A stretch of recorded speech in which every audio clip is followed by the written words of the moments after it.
Hello boys, welcome back to another interesting session of video tutorials. And in this session is meant for class 12th biology students, and this is meant for 29th July 2020. Our memory always helps us to recapitulate, to recollect what we have studied. And in our previous session, we have studied various technical terms like gene, allele, phenotype, genotype, homozygous, heterozygous, like that. And in this session, we are going to study a very important inheritance of one gene. Inheritance, something that is to be getting inside, inherited. So, inheritance of one gene, what it means.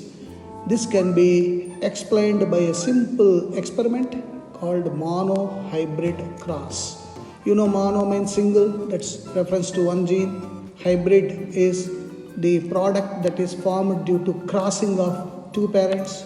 So, and we are getting this monohybrid through a cross. That's how we call it monohybrid cross. The cross between two parents differing in one pair of contrasting character.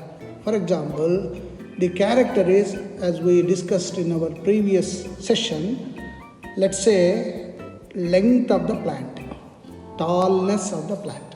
What are the contrasting characters in this? Tallness and dwarfism or shortness. So, we are taking two plants, one is tall, another is short, and we are crossing that.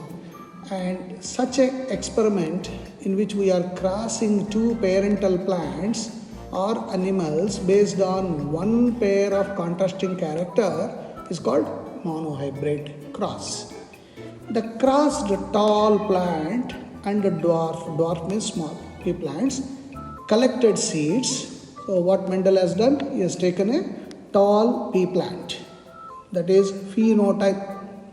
What is the phenotype? It is the physical appearance of an organism, and that physical appearance is because of something that is inside. What is that something that is inside? Genes. Of course, Mendel called it as factors, and now the Mendel's factors are today's genes. So a plant appears tall because of the genes present inside. So the appearance of tallness is phenotype, and the genes present inside that plant which makes the plant tall is genotype. So phenotype and genotype. Similarly, dwarf.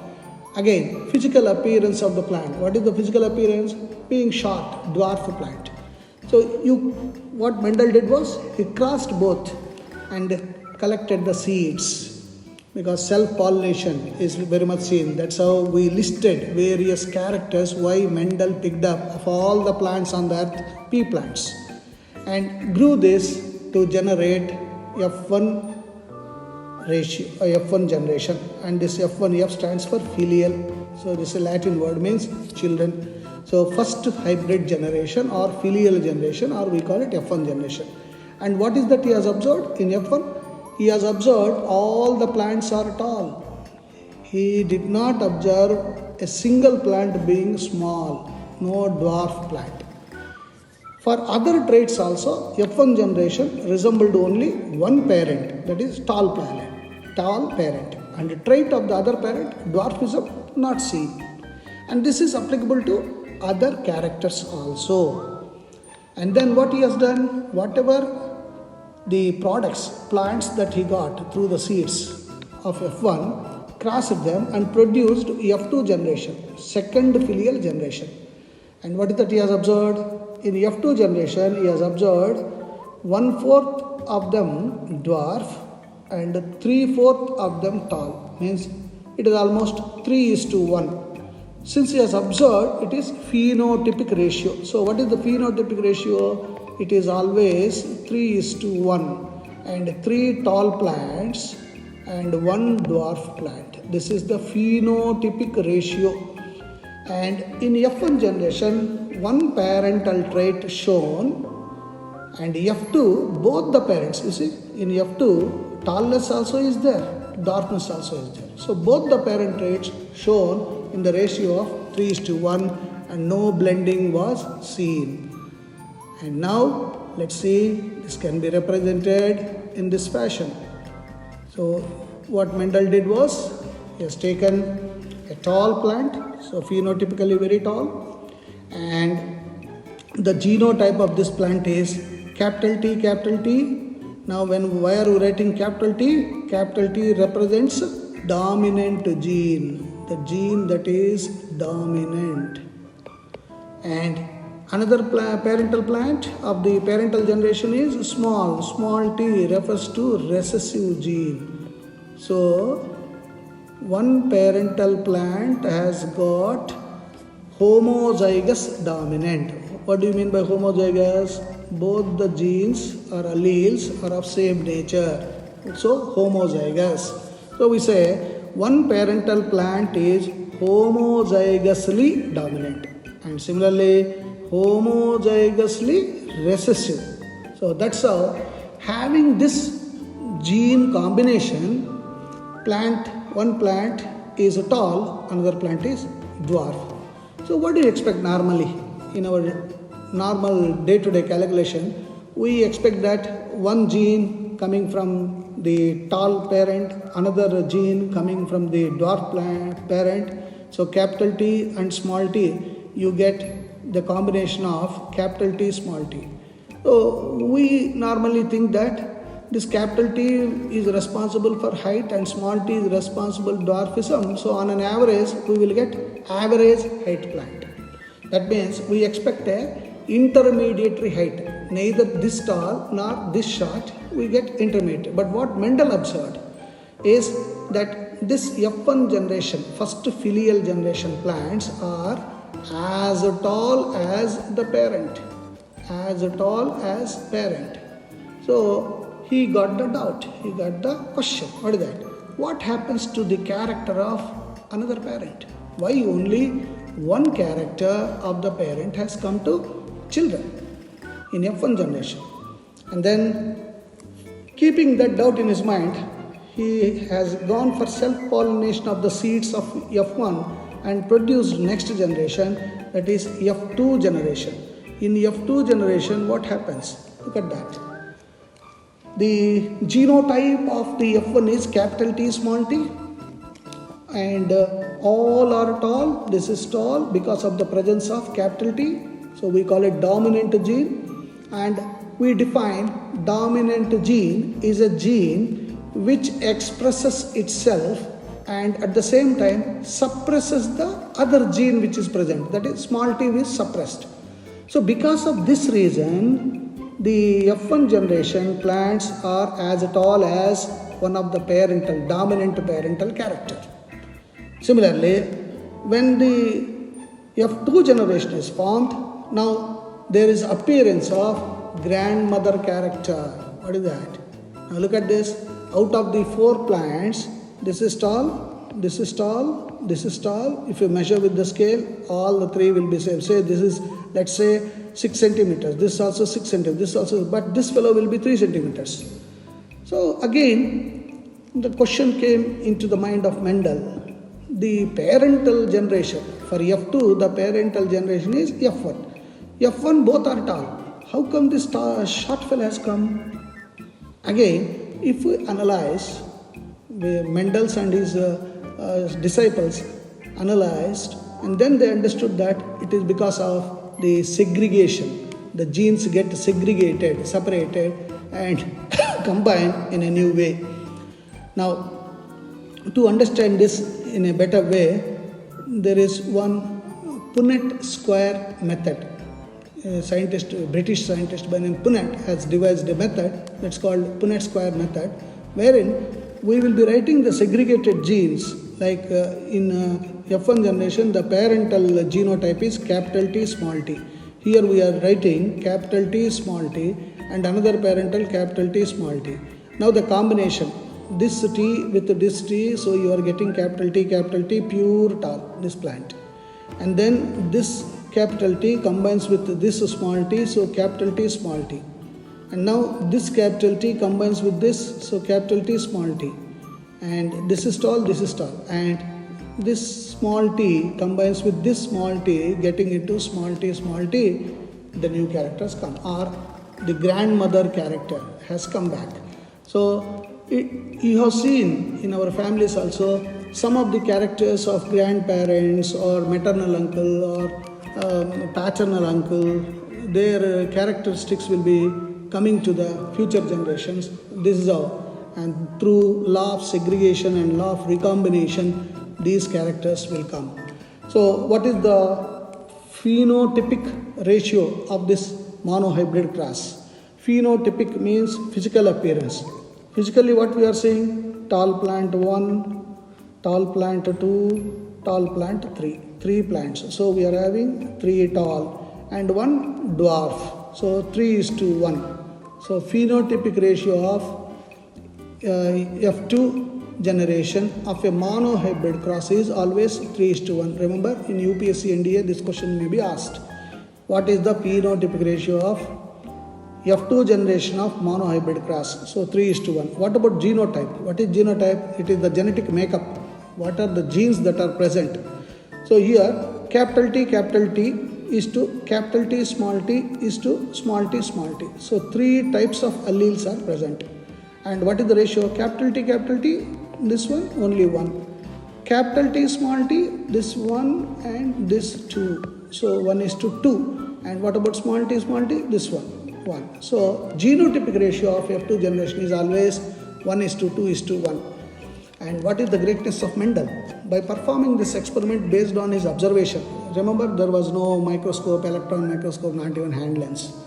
So based on the mere observations, he has performed all these experiments. And the greatness of Mendel is that the genotypic ratio and phenotypic ratio is universal even today. Not only with reference to tallness of the plant, height of the plant, you take any character in any family and the ratio will be always 3:1 phenotypic and genotypic 1:2:1. And of course some exemptions are there, we will discuss that also. But at large the ratio is universal. And now what is that he has called? As I said, Mendel called the genes that we are calling today as factors. He was not knowing this word at the time. So Mendel proposed something is stable being passed to next generation through gametes, and those are called factors or genes. So these are units of inheritance. What are genes? Units of inheritance. And they contain information required to express particular character trait. Genes which code for pair of contrasting traits are called alleles. Like we said, capital T is an allele, pair of allele. Capital T, pair of alleles. Small t, pair of alleles. And all these are responsible for one character, that is height. And then Mendel proposed true breeding, tall or dwarf plant identical to or homozygous allele pair, like capital T is pure tall, whereas capital T small t is tall but hybrid tall. It's not pure tall. Similarly, small t homozygous alleles, it is pure dwarf. So descriptive term tall or dwarf, that is physical appearance, is phenotype, as we have been telling. Mendel found phenotype of heterozygote capital T small t of F1 was same as parent with capital T because both were tall. The parental tall plant was physically as equivalent as F1 generation tall or F1 generation plants. In a pair of dissimilar factors, one dominates the other. So this here, capital T dominates over the small t and hence called capital T as dominant gene and small t as recessive gene. And now going further, you can see here the monohybrid cross. Here phenotype.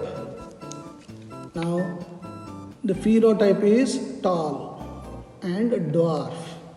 What about genotype? Why this plant is tall? because of presence of two dominant genes, homozygous, capital T, capital T.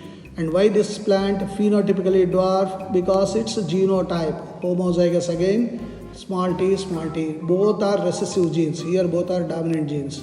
Now when we cross this, homozygous dominant, homozygous recessive, all tall plants we got, because from this parent capital T is donated, and from this small t is donated. So the combination of capital T and small t resulted in capital T and small t.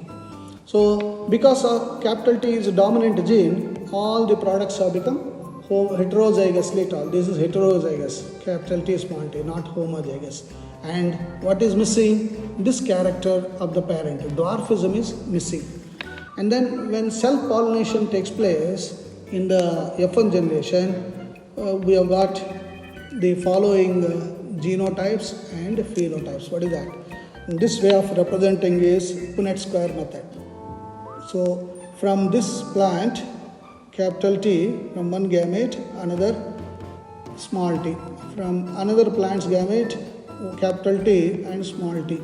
So the combination of the gametes, capital T from one plant, capital T from another plant, you got the product zygote, capital T, it's a tallness, pure tall.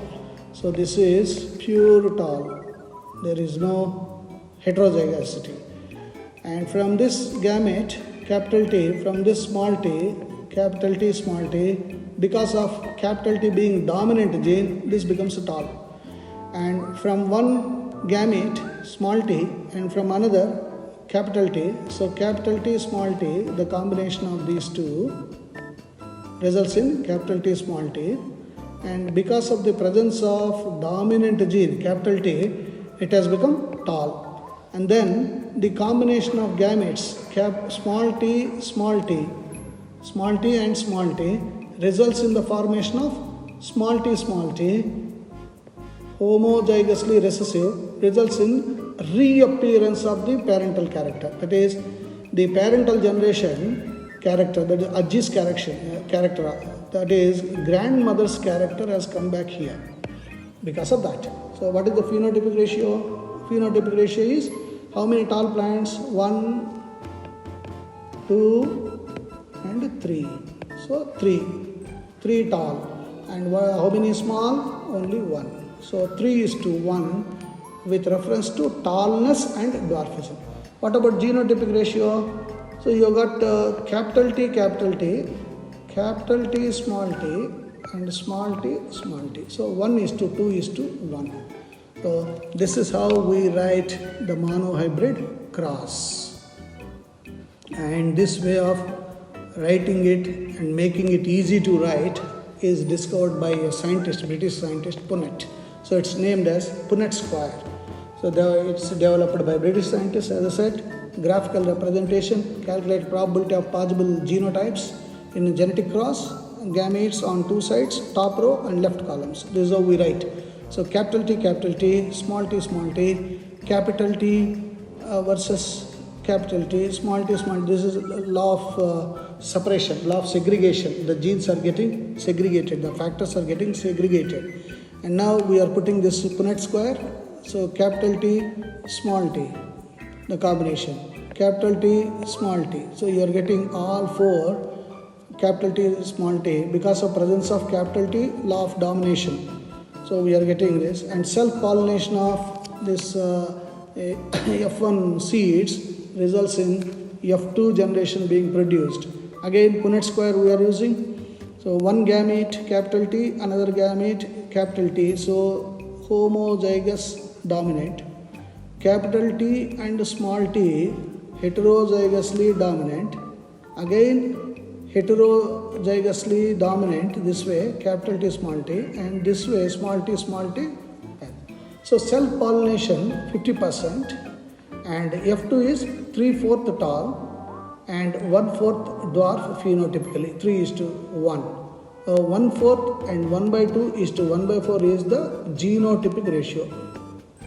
1:2:1.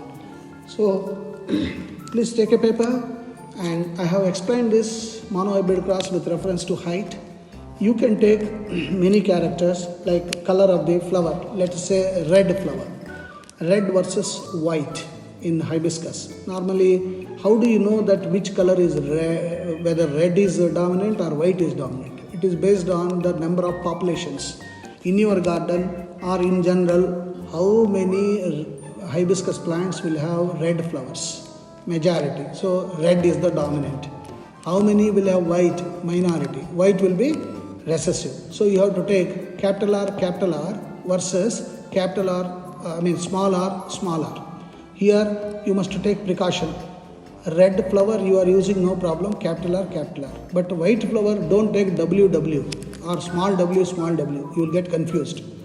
So you have to take whatever dominant character, whatever alphabet you have taken, like red hibiscus you are taking capital R. So the contrasting character you have to take that capital R's small version, that is small r. So keep practicing, take a paper, write the capital R versus small r. Write the F1